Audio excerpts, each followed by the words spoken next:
Sometimes it seems the world has become desensitized to the regime's authoritarianism at home and its campaigns of violence abroad. But the proud Iranian people are not staying silent about their government's many abuses. And the United States, under President Trump, will not stay silent either.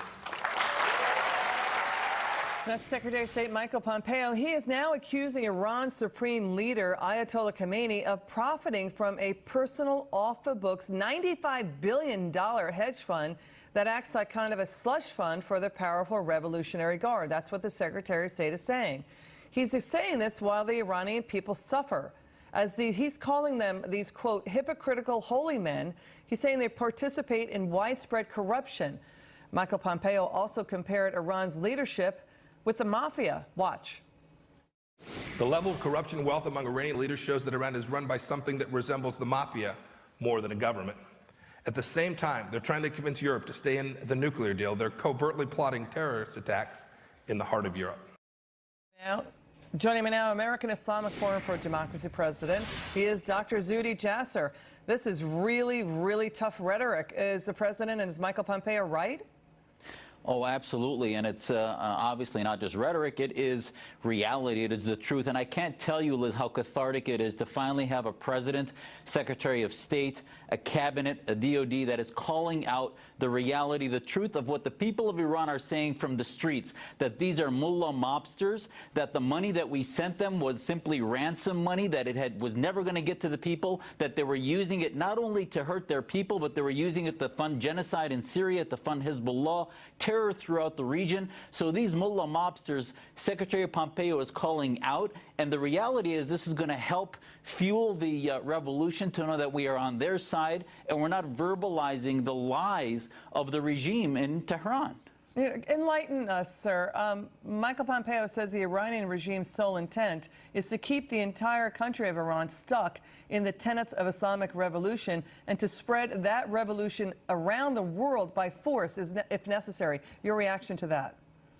It's 100% true. Every Islamic government, from Hamas to Turkey's AKP, as we saw the Muslim Brotherhood in Egypt, to the Khomeinis in Tehran, are a one-way street of oppression, theocracy. They take away the rights of minorities, the rights of women, the rights of any vulnerable population. And the people realize this since '79. They've had remorse since that revolution happened. And now, as they're trying to fuel it, as their economy is on the verge of collapse, I think the message coming from Washington finally is telling the people, keep pushing, because the weakening economy is not going to be helped by the West that will give them false hope of economic survival of a regime that's suffocating their people, but actually continue to work for freedom and liberty and try to free those prisoners of conscience that are in the prisons of Tehran and elsewhere in Iran. Yeah, I mean, the war on women really is in the Mideast. We've said this time and again. I'm not sure where European leaders and Democrat leaders are on that issue, sir.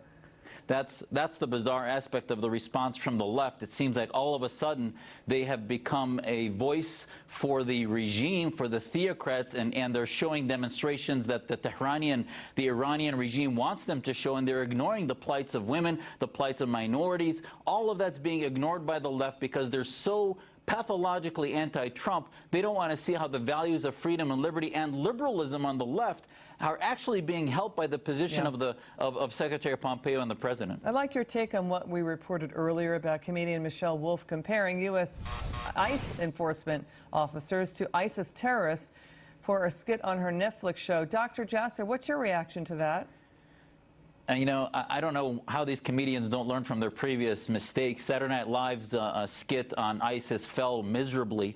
And ultimately, on the one hand, they claim if the right mocks Islamist terror and other things, that somehow that's culturally insensitive. And yet if they use it to attack our law enforcement, equating the slavery that ISIS does, beheadings, Sharia law, to the rule of law that ISIS is trying to keep with our borders, I'm not only offended as a Muslim, but especially as an American, I'm offended to compare our civil servants trying to keep the rule of law to some of the most heinous, barbaric individuals on the planet is offensive and by no means works as far as comedy is concerned. Dr. Jasser, great to see you. Thank you so much for coming on the show. Really appreciate it.